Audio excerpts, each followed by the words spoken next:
আসসালামু আলাইকুম। বাংলাদেশিদের জন্য ভ্রমণ সহজ করার লক্ষ্যে ই ভিসা সেবা চালু করছে থাইল্যান্ড। এর ফলে দেশটিতে ভ্রমণের জন্য ভিসা আবেদন প্রক্রিয়া আরো সহজ ও কার্যকর হবে। রোববার রয়্যাল থাই এম্বাসি এ বিষয়ে সিদ্ধান্ত নিলেও সোমবার গণমাধ্যমে বিষয়টি প্রকাশ করা হয়েছে। আগামী বছরের ২ জানুয়ারি থেকে বাংলাদেশিদের জন্য ই ভিসা সেবা চালু করা হবে বলে দূতাবাসের এক বিজ্ঞপ্তি থেকে জানা গিয়েছে। বিজ্ঞপ্তিতে বলা হয়, বাংলাদেশের সাধারণ নাগরিকরা আগামী ২ জানুয়ারি থেকে ই ভিসা সেবা পেলেও সরকারি পাসপোর্টধারীদের আগামী ১৯ ডিসেম্বর থেকে এ সুবিধা দেবে দেশটির সরকার।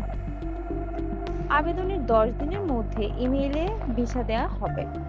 আবেদনকারীদের উল্লেখিত ওয়েবসাইটের মাধ্যমে প্রয়োজনীয় তথ্য দিয়ে আবেদন করতে হবে।